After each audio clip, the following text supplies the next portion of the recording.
Rick Riordan's Percy Jackson series has led to an explosion of YA speculative fiction that explores mythology and folktale through the adventures of modern day characters. What's made this subgenre so popular? And who are some authors to pick up after Percy Jackson? Plus, how has the genre expanded to feature non-Western mythologies? Welcome back to Morgan's Writing Tips and Writerly Musings, with writing tips from the pros and, of course, my own writerly musings. I'm your host, Morgan Hazelwood, and today I'm here with Reaching Past Riordan. Exploring this topic at WorldCon 80, otherwise known as ShyCon 8, were panelists Beth Mitchum, Catherynne Sullivan, Samantha Lane, Maureen Alvarez, and Donna J.W. Monroe. So first off, let's talk about young adult YA versus middle grade. Well, basically the difference between the two is a marketing term, but YA tends to be aimed at the 13 to 18-year-old age, and a lot of adults these days are reading it though, and middle grade is about 12 years old. The difference is a voice and a grade level selection of word choice. Typically, stories in the YA category grant a sense of empowerment for the YA main character, and adults are mostly out of the way. Traditionally, YA is first person and middle grade is third person, although middle grade is becoming more first person point of view. And of course, these are generalities, not caveats, not requirements. So what/who is Riordan? Rick Riordan is an author writing about the offspring of Greek, Egyptian, and Norse gods. His editor worked with him to launch an imprint called just simply Riordan Presents, where diverse voices get to showcase gods and mythologies from their own cultures and similar adventures that fit into a shared world setting. He's popularized the subgenre of demigod children playing with myths and legends and religions. But myths and legends have been retold for as long as we've had myths and legends. There are tons of stuff out there that is not under the Riordan umbrella. So let's talk what is so popular about this subgenre. Well, they're tales of diaspora, more common experience than those who haven't experienced it often think. They demonstrate kids learning and connecting with their culture. They are stories of self-discovery and tales of found family. But they also follow a specific format, usually in our world with one point of view, with spin-offs in a different setting with a new point of view character. So, a couple of factors to consider before playing in the myths of another culture. First off, why do you want to tell this story? If it's just marketing or to keep from being canceled, maybe reconsider. Next, is it your story to tell? Does it follow themes that echo your own lived experience? Next, are you open to feedback from sensitivity readers from the cultures and experiences you're trying to represent? Next, Rick Riordan himself realized his name was taking room away from authors with closer connections to the cultures he wanted to explore, and he stepped back and made space for them. There is room for more than one writer in a subgenre. Are the cultural touchstones that you're using in your story part of a practicing religion? Calling them myths can be very dismissive. Are you perpetuating the white savior or brown savage/sage stereotypes?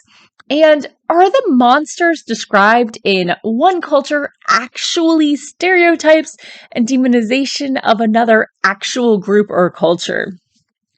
Just because it doesn't seem that way from your background doesn't mean that it doesn't. So, what are some ways that we can support Own Voices stories?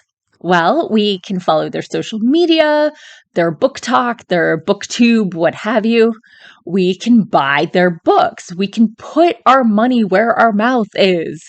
We can be intentional with whose stories we're reading and promoting. It's easy to fall into a set of favorite authors and stop expanding your bubble. Um, you can request Own Voices stories at your local library, and you can always check out Y'all Fest for their reading lists.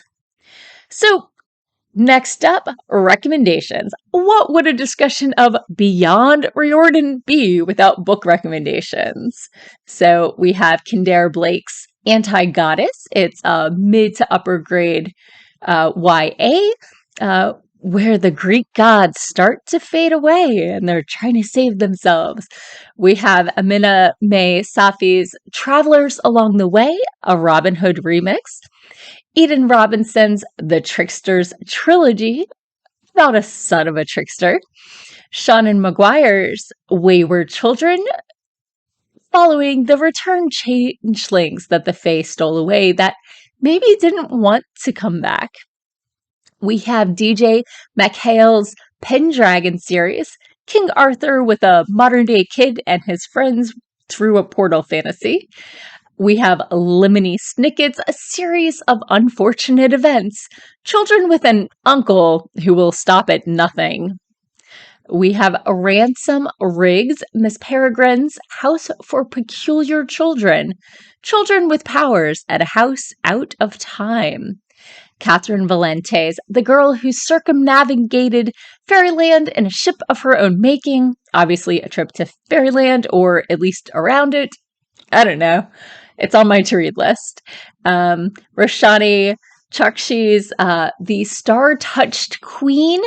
It uses Indian folklore and myth, and Roshani is a Riordan Presents author, as well as the next author, Daniel Jose Older's Ballad and Dagger, about Caribbean refugees in Brooklyn. Claribel A. Ortega's Ghost Squad, which is described as Coco meets Stranger Things with a hint of Ghostbusters, and Claribel's Witchlings, Disney's The Owl House meets Nevermore. Nettie Okafor's Akata Witch, affectionately dubbed the quote-unquote Nigerian Harry Potter, a heart-pounding tale of magic, mystery, and finding one's place in the world. Jiren J. Zhao's Iron Widow is a blend of Chinese history and mecha science fiction for YA readers. Zoraida Cordova's Brooklyn Brujas, about Hispanic witches in Brooklyn. Jenna Yoon's Leah Park and the Missing Jewel, a young girl must venture to the undersea kingdom of the Dragon King in Korea to save her family or her parents from an evil diviner spirit. Let's see. Yoon Ha Lee's Thousand Worlds duology starts with a 13-year-old Min who comes from a long line of fox spirits. Susan Collins' Gregor the Overlander. Kaylin Bayron's This Poison Heart, another duology. Breezes has a gift. With a single touch, she can grow plants from tiny seeds to rich blooms. And Megan Wayland Turner's The Thief. The brilliant thief, Eugenides, has visited the Queen of Atulalia's palace one too many times, leaving small tokens, then departing unseen. And a couple of authors of adult fiction in this subgenre, Rebecca Roanhorse and Sylvia Moreno Garcia. So if you enjoy this subgenre, let me know. What authors do you like? What tips might the panelists have missed? Let me know in the comments below. And as always, thank you for watching, and tune in again next week for more writing tips and writerly musings. Bye-bye.